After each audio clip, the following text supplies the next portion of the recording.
I mean, I really do think that he believes from get that he is doing the right thing and that this is going to be transformational for his congregation. And in the writing, it's what Lucas does so well.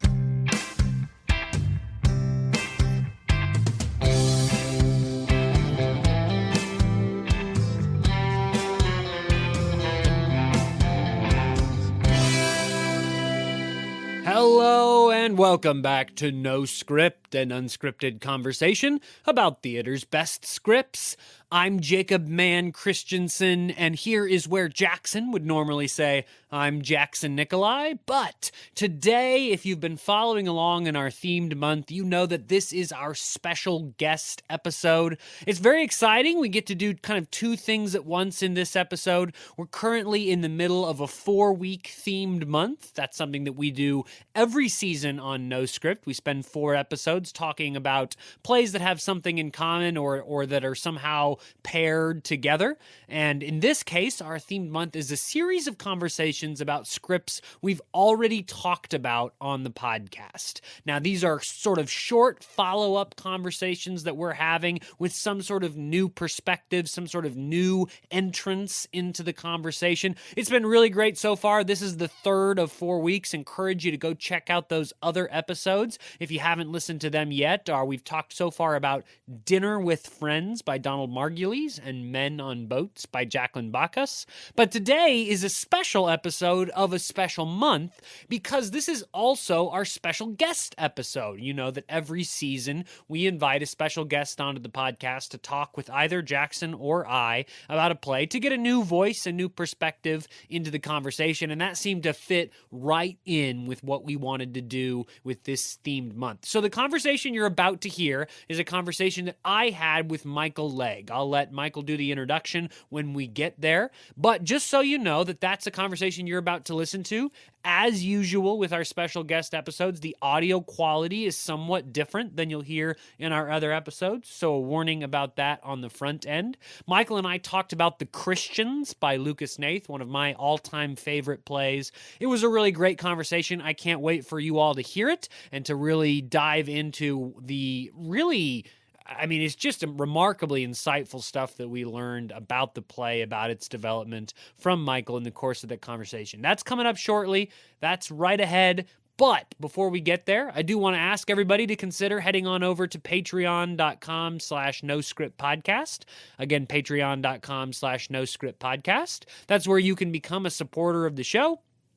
There's a lot of different tiers. The tiers go, up in price and down in price. The lowest is $1 a month. We think that's really affordable. That's where we really encourage everybody to consider becoming a supporter. The truth is that without our supporters, we could not do what we are doing here on No Script. It costs money to run a podcast alongside a fairly significant time investment, and it just wouldn't be possible for Jackson and I to do without those supporters. So if that's you, if you're a supporter on Patreon, big thanks to you. You make doing this possible. If it's not you yet, just think about it. That $1 a month level is, I think, accessible for virtually everybody. So just something for you to think about. Please consider it. Patreon.com/noscriptpodcast.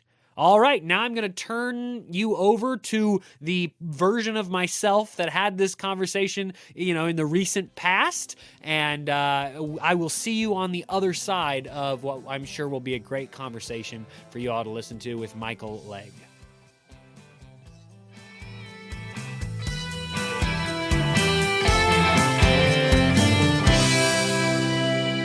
Hey, Jacob, how's it going? Welcome. Thanks. Good. I'm glad to be here. Glad to be here, too. This is the normal time of the morning that I record, actually. So the depth of my voice, which is much deeper earlier in the morning, is going to be consistent. Love that. Rather than getting much higher later in the day. Michael is one of the professors here at the University of Montana, where I'm a graduate student, but also brings a really cool wealth of professional experience that I'll let him share with you what he'd like to. But some of that is what is going to inform our conversation today about one of my favorite plays, The Christians by Lucas Hnath. Yeah, hi, Jacob. So for the past 5 years, well, I guess this is my fifth season here in Montana, but I am also the artistic director of Montana Repertory Theater, which is the professional equity house in residence here at the university. And before that, I was working for 11 years at Actors Theater of Louisville. So I happened to be there when The Christians was commissioned and rehearsed and first performed. Yeah, and some of the listeners who've been around for a lot of our episodes know that we've covered several plays that have come out of the Humana Festival at the Actors Theater of Louisville. Rest in peace. Yes, very sad because I am one of those people that like owns all the Humana Festival anthologies, and they have a nice place just for themselves on my shelf, including a play that I know we're not talking about today, but I know both of us love, which is The Roommate by Jen Silverman. Absolutely, yep. I saw the Steppenwolf production of The Roommate, which nice. just blew me away when I was in Chicago one time. But that is not what we're here to talk today about. We're here to talk about The Christians, which was at the Humana Festival in 2014. Now, for our listeners of Theme Month, we're not doing our usual context or synopsis. Usually we spend 15 minutes describing what the play's about and also where it was developed and who's been in it and stuff like that. But we're not doing that for these short conversations just to maximize our time. So if you're interested in learning more about that, go check out the original episode of The Christians, which is linked in the episode documents, and you can hear all about how we've described the plot and the context. But this piece of context is important because you were around with the Humana Festival when the play was commissioned by the Humana Festival. Yeah, right? I mean the history of Lucas and Actors Theater and the Humana Festival actually dates back to I would say 2008, 2009, because at Actors we used to do, this is another thing that doesn't exist anymore, but we used to do a national 10-minute play. It wasn't a competition. I'm not sure quite what to call it. It was an open submission. And so anybody in the country could send in a 10-minute play for us to consider. Those were all read. And then I would produce a fully produced set of those plays. We would produce like 8 or 10 of them. And as it so happens, Lucas Hnath just sent in on his own a delightful play called The Courtship of Anna Nicole Smith, which is to this day one of my favorite 10-minute plays that I read, of the hundreds and hundreds that I read when I was there. And it's a play that I worked on in a Yeah. class that you were teaching That with is some correct. undergraduate students. Yeah, it's a fantastic little play. And as it also so happens, Sarah Lunny was working at Actors Theater at the time. Sarah went on to work at Playwrights Horizons and is now at the Public Theater, and she and Lucas, because of this 10-minute play, developed a working relationship that continues to this day. She has dramaturged pretty much all of his major productions. So there's this 10-minute play, and we read it, and we love it, and we produce it, and Lucas comes in, and this is when I met him for the first time. And then Sarah continued this relationship, and through Sarah, Lucas sent in a play called Death Tax, which was a full-length play that he wrote that we produced in Humana. It probably would have been around 2012-ish. I don't remember exactly. But as it happens, also a series of happenstances. The artistic director at the time, Mark Masterson, was leaving. Les Waters had just gotten hired as the artistic director for Actors Theater. He saw Death Tax and said, I'm obsessed with this writer.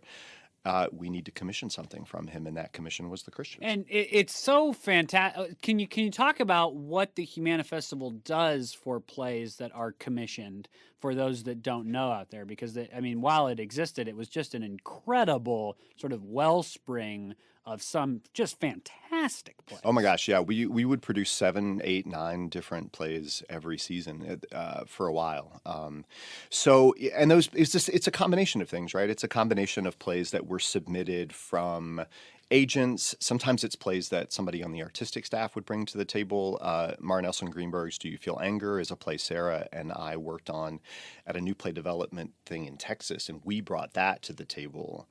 And it ended up in Humana. Sometimes, usually one a year, one every other year, the plays would be commissioned. And for those, what was really cool about it is what actors would say to the playwright is, we want you to write a play, and we are planning on, in some cases, producing it in Humana. So Lucas knew when the commission happened that this was the goal, is to put it in Humana. And it's just it was a fantastic, I can't even describe, having been through 11 festivals. just the sheer number of playwrights who were there and actors and professionals, and just getting to hang out with all those folks for, you know, basically 3 months that it took to rehearse and produce all of these plays. And then they ran in rep for several weekends, and it was a fantastic experience. The names, just of the playwrights alone that are in the anthologies that I own, will blow you away. And then you realize that some of the titles are like, oh, this was one of my favorite plays of the last 5 years by Sarah Ruhl. And, it was developed as part of the Humana Festival. Yeah. And what's really cool about being there at the time, especially with somebody like Lucas, is usually these are happening in the very early stages of these playwrights' careers. And so you're getting to know them before they write all the other things that you're going to fall in love with over the years as well. Although I think the Christians will hang on for Lucas Hnath. It's my perception of the play. I think so too. This might be one of the plays that he's done some other incredible stuff. Doll's House Part 2 will go on just because of the name recognition. But the Christians is just, it's something that is so uniquely special that it has a totally unique voice, something about the way the theatricality is imagined of the microphones and the staging, about the content. I don't know, but it feels like something that we're going to know about in 30 years. I hope so. I think so. You know, there's so many things about it that I love. The things you mentioned, the use of the microphones, which I'm sure we can talk about. Just Lucas's his voice, I think, is really unique. The speed and the cadence and the rhythm of it is something that I think is pretty great. Yeah. Well, so when a play is commissioned when a play was commissioned by the Humana Festival, are there a series of workshops that lead up to the full production? Yeah, it depends. I mean, sometimes, I know that they like to do workshops. Les was a big fan of taking things out to Steamboat Springs in Colorado over the summer. There's a really great developmental program there. Sometimes, as I said, plays would get workshopped by friends of the theater or by somebody on staff, and those would come to the table having already had a workshop. But the idea was that when at all possible, every play coming into the festival would get at least a week somewhere. Because these were all brand new scripts, right? And so everybody felt that it was really important that we just sat around a table for a while, and it's really for the playwright, right? We're all there in service to the play and to the playwright. So let's give you some time and some space and some really great actors, some of which would move on into the final production and some of whom wouldn't, depending on availability. But let's give you all the resources you need to hear this play out loud, to think about it, to talk about it, to work with a director that you're probably going to work with in the festival, so that you have all the information that you need to go and make whatever changes you want to make to bring it in. And not that there were also changes happening all the time, of course, during rehearsal, but just to give it one solid crack before we brought it in and said, okay, we open in 4 weeks. So what do you remember about the time that the Christians was with Actors Theater of Louisville? Are interesting stories or tidbits that you're willing to share? Well, it's just what was lovely about Actors is that they had an open rehearsal policy, right? And so anybody could come in and watch any of the rehearsals at any time. It was a spectacular gift, not only for the staff, but for the other visiting actors in the other shows, but also for the professional training company, which I ran when it was there. Like the opportunity to come in whenever you had a moment to watch Les and Lucas work. I mean, you'd just be silly not to take advantage of it. Yeah, really. And so, mostly what I remember is just being in that room and seeing, this was the first play that they worked on together, the first of several collaborations all the way up to Dana H., which was just in New York. And just to watch the two of them develop their sort of shorthand and their working relationship was really, really fascinating. It was just such a good cast too, like those folks, and to watch them, because Les and Lucas both insisted on working with the microphones from the beginning. So from first rehearsal, the mics were in the room, the sound designer was in the room, and they were figuring out how to navigate even just the chords, like how to not step on and trip and kill yourself, but also just how to hold them, how to use them, just getting used to the conceit, which I think makes the play.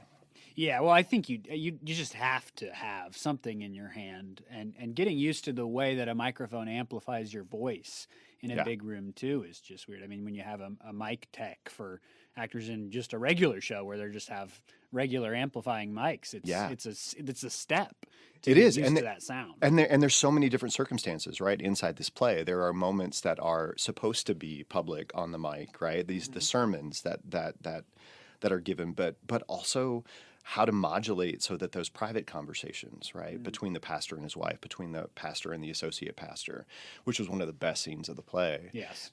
Is just to watch the actors figure out how to modulate those moments and to navigate this idea of simultaneous public and private, which I think is as somebody who is not a religious person but grew up in the church in Southern Baptist Church of God, Episcopal, you name it, I've done it. There is something about the ritual of that and the use of the mic and something that happens in your brain when you see a very private moment broadcast so publicly, which it's unexpectedly moving. Yeah.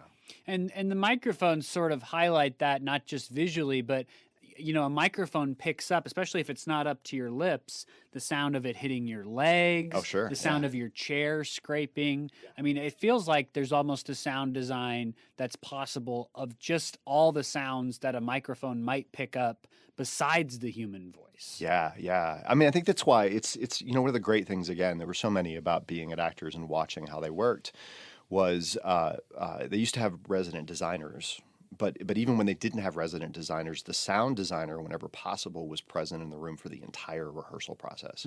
And so to have that person there who is not only sort of, doing all the technical stuff about making these microphones work, but talking about the quality of that sound with the actors and talking about the ambient noise and how it might work. Yeah, it was, I can't imagine waiting to do that until tech. There's just too much to discover and learn. Yeah, and you talked about, too, the cords. I've seen pictures of productions where they use cordless mics, which I'm sure is fine in its own way for certain things. But there is something about the negotiation of this thing that follows you around that has real limitations, too. I mean, it's not... You can't have 1,000 feet of cord for every microphone. Yeah, or you do. I mean, it's like, I feel like I was thinking about that as I was walking over here this morning. I was thinking about the microphones in particular and thinking about how if I did this show here, which I might one day, because I love it too, is there's no way I would use a wireless mic. No way.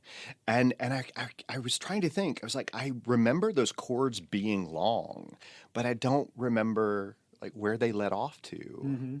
They weren't plugged on stage, I don't think. But yeah, it's just so much of the rehearsal process was learning how to, keep one hand on that cord sometimes and clear it out of your way and step. And if you remember, I also spent a lot of time watching religious broadcasts, right? And just remembering, especially in the late 80s and early 90s, watching those folks navigate those microphone cords. It's a skill, and it's really fascinating to watch.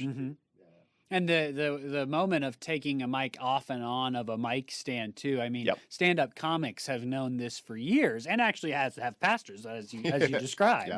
There's something that is there's a powerful moment on its own of a mic on a mic stand leaving it that signals some sort of intention. Yeah. And I don't remember if the pictures are from the Actors Theater of Louisville production or the Playwrights Horizon production, but in some of those private public scenes, I have seen pictures where there are these sort of boom mic stands that sort of can intrude in and free up the actor's hands, but then have a total interesting stage picture kind of intrusion. Yeah, it could have been from either, because I believe that mostly that set and almost the entire cast transferred from actors to playwrights. So, but yeah, there's that, and then there's also like there are a couple of moments. There's one in particular that I remember, but I think there might be two, where somebody says something without the mic. And those moments, after you have spent the entire time hearing amplified everything from the sermons to the most private conversations, hearing somebody say something off the mic has such an incredible power that you're just not expecting. That silence to hear it's a moment. It was a moment when the pastor says something, I think it might be the moment when the associate pastor is leaving. I can't remember exactly, but there was something about, he drops the mic and he says something. Oh, it might be to the congregant after that incredible little speech about her kid, where he says something off mic and he feels and seems and sounds so weak. Right, so powerless in that moment that it really, really enhanced that moment of vulnerability for him, and his own is almost like everything that happened off mic was doubt. Yeah. And it was really fascinating to see. Yeah. That's a fascinating. Think about the metaphor of the mic as being like a metaphor of certainty in a play about sort of feigning certainty. And you learn kind of throughout the play that the pastor character, fronts so much certainty. I'll just keep using the same word, I guess. Fronts so much certainty, and then he gets in these private, public moments, and you see that a lot of that was an act. Yeah. Or not in. I think he sincerely believes it in that moment. It's just what we watch over the course of the play is doubt coming in, and what doubt does as it sort of creeps into that kind of certainty. I mean, I really do think that he believes from get that he is doing the right thing, and that this is going to be transformational for his congregation.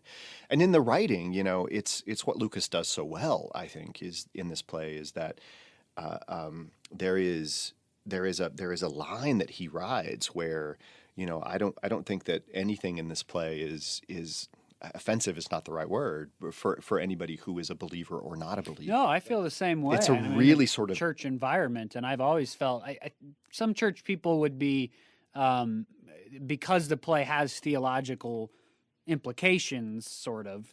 There would be some folks that would say, I don't agree with the theological implications, and thus the play is offensive. But I think the vast majority of faith folks, it's not offensive to them, even though it's a depiction of the inner stuff. I might even push back and say that even that small number of folks might not find it offensive, because I think Lucas does a really good job of presenting both sides of that argument in a way that you're like, oh, this is a fascinating question, actually, and he's really addressing both sides of that issue in a way that whichever side you believe in or agree with, or even if you don't agree with either of them, I think you walk out appreciating like the level of discourse, which we certainly don't have today. Oh, for sure. Yeah. It's amazing how well they argue, actually, and how compassionate in the arguing that they can be. Yeah. We just talked about a couple of weeks ago, Uncle Vanya, which is a play I read before, but something about coming back to it for the podcast, I was just like blown away by so much of it again. And one of the things that's so amazing about what Chekhov does is just the wells of empathy he has for all of the characters in his play. Yeah. And I feel that about Lucas too. Absolutely. That obviously there's no bad guys or anything, but he also really seems to genuinely want each of his characters to put their best foot forward in moments where they should, even in other moments where they put their worst foot forward. Yeah. And he just does it with such an economy of language too. Like that's one of the things I really appreciate about this play is not only the pace and the speed of it, but just the economy of language. Everybody gets the point across with as few words as probably necessary. But you're right, with an incredible degree of empathy. The moment at the end of the play where the associate pastor describes why it's hard to believe in hell is sort of the subject of the conversation, and there's just incredible monologue about his mother. Is just so moving. Yeah, and Larry Powell, who is just an incredible actor, who played the associate pastor in our production and then in Playwrights, and he may have done it one other place. Just to watch him work on that piece. And Les is just such an interesting director because he's not a let's stop and talk about every moment. He's very much about giving the actor a full run at this chunk of text and then saying one thing.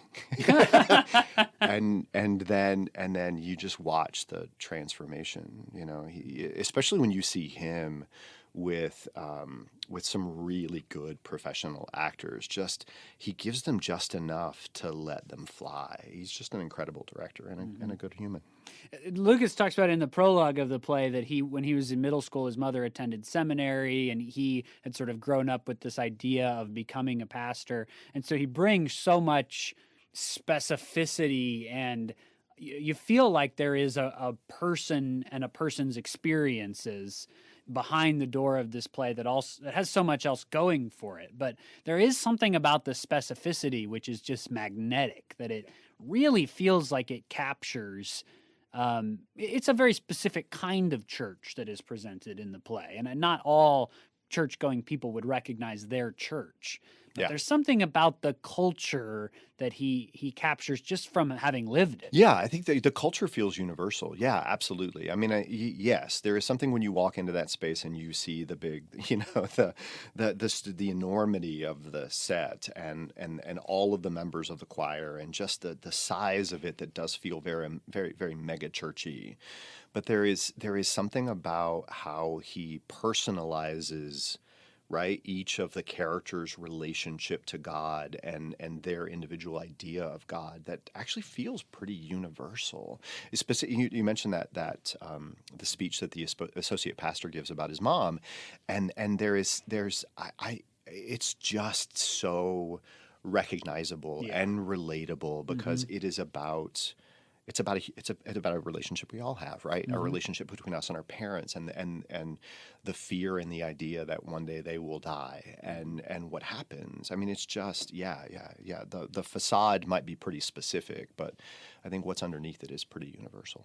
Yeah, we talked about the Joshua Harmon play Admissions a couple of weeks ago, and there's a lot in that play about the conflict of when you believe something and then that belief comes home to affect you personally, like what's going to happen next when those two things come into conflict. And this play has some of that in it too. And the associate pastor, maintains a very consistent. He maintains that belief very consistently, despite how painful it is. And I think it's the pain that is recognizable, which is sad, but also part of what happens in drama is that the joy of human life is captured to some degree, but also there's those moments that just make your heart hurt because you recognize the pain of holding something that you don't want to believe. Yeah. And again, Larry was incredible just to watch him, figure that out in a rehearsal and then to see it. And I saw it. It's one of the great things about actually working there is, you come in to visit, you get to see a show once. I saw the Christians 5 times. Oh, because dang. and to watch him navigate that speech so consistently, but so in the moment every night was really beautiful.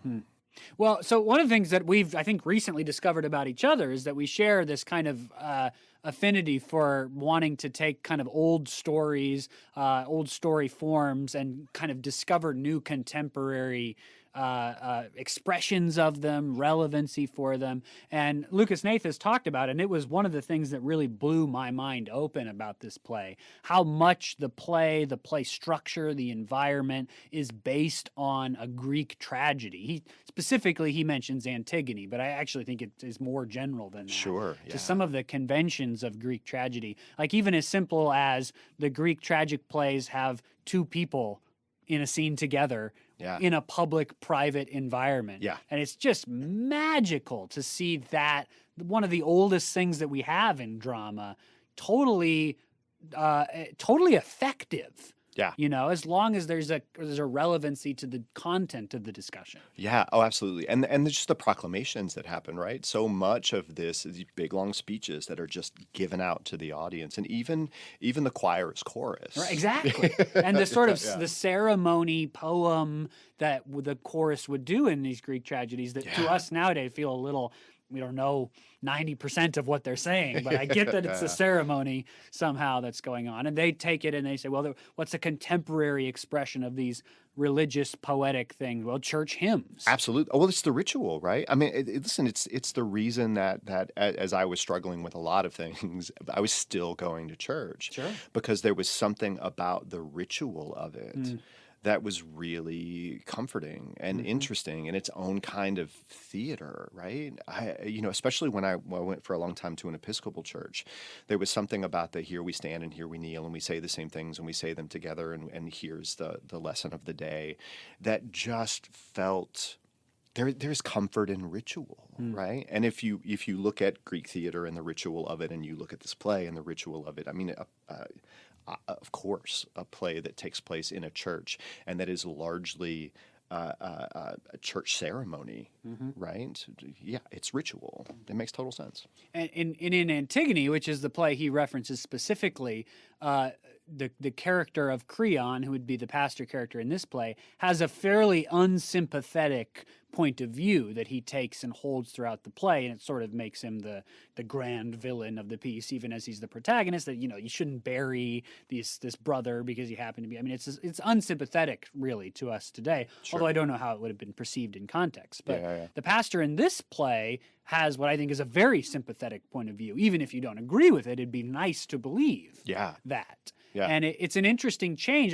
So I wonder, even as the sympathy towards the specific position changes, the core of those Greek dramas is this deep pride, the hubris that they're sort of leveled by the gods and the community. So I'm interested in the expression of hubris in the pastor. I mean, the wife talks about him believing in his own magnificence. Oh yeah. No, absolutely, and you're right. It is such a sympathetic take, right? Is that as we watch him fall, as we watch his circumstances sort of crumble around him, there is just a deep sense of, oh, dude, it didn't have to be that way. It didn't have to be that way. But good for you for standing up for what you believe, I guess.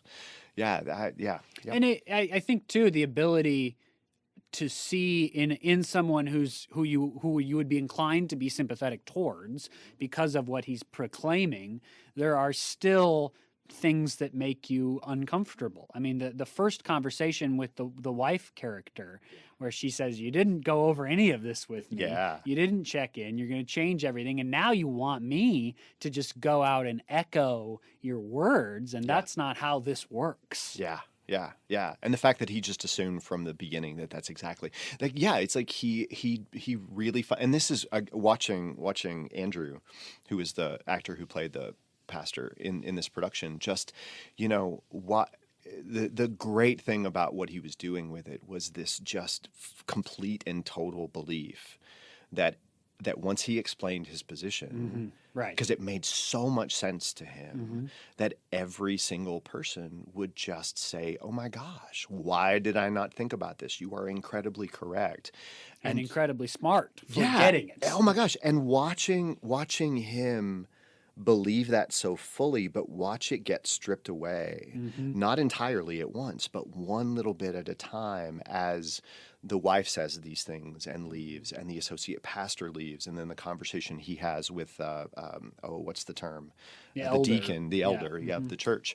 That conversation, to watch him in the moment say, wait, what is happening? How is it that you don't see this incredible revelation that was given to me, this great gift that was given to me, and a gift through sacrifice, right? The story he tells about the kid is just heartbreaking, and you're like, of course, right? I think as an audience, you jump right in and agree with him too, and I think that's part of the beauty in the writing, but also in Andrew's performance, is that we're right there with you. This sound, and I don't know the difference between maybe a secular audience and a more religious audience, but my experience of it was, yes, if that's the version of Christianity that existed, maybe I would have stayed on board for longer. Sure, right, right. And so I want you to win, and then to be like, oh no.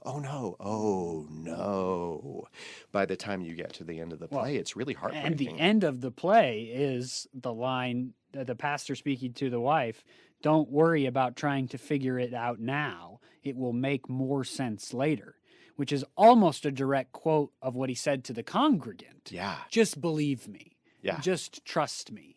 And I wonder about, as he comes to the end of the play, is that now couched in a sort of desperation that would be true?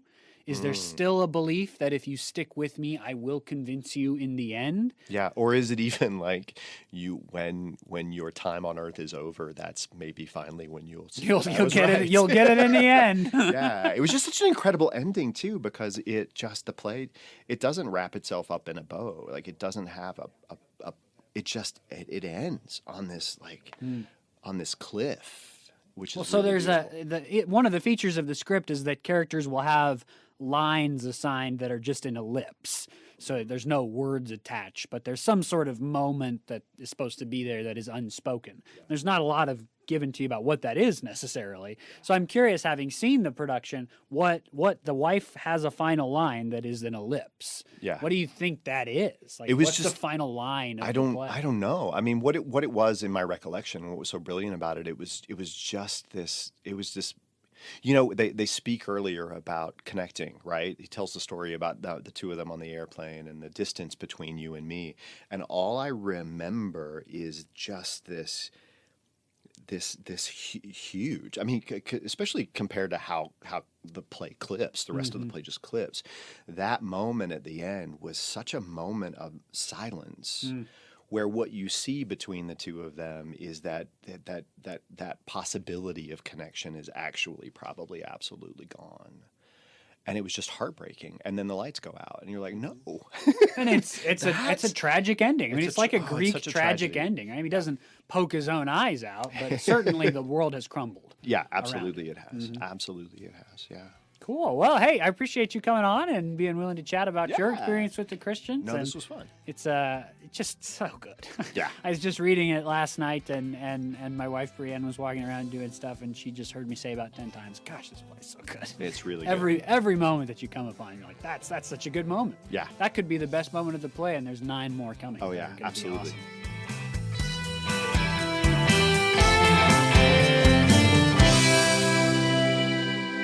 All right, everybody, that was my conversation with Michael Legg about The Christians by Lucas Hnath. Hope that you enjoyed it. I sure had a great time. We'll say thank you again to Michael for joining us for that episode. It was really valuable, a great way to spend our special guest episode, and cool to pair a special guest episode as part of this themed month. Hey, we release episodes every Monday, and the conversation doesn't have to end when those episodes come out. We encourage you to chat with us on our social medias, at our Gmail. Our social media handles are all No Script Podcast, and our Gmail is noscriptpodcast@gmail.com. We've had some really fascinating conversations by email recently, so shoot us an email if you've got a thought, or leave a comment on our social media profiles. If you like this episode or any of our other episodes, you can recommend us to your family and friends. That would be a huge help. They can find us on Apple Podcasts, Google Play, Spotify, YouTube, Podbean. You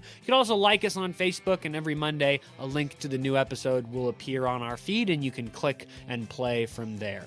We've got one more episode in our themed month coming up. That will be next week, and Jackson will be back for that conversation. We're looking forward to it. Until then, I'm Jacob Mann Christensen. Thanks for joining us for No Script the Podcast. Bye-bye.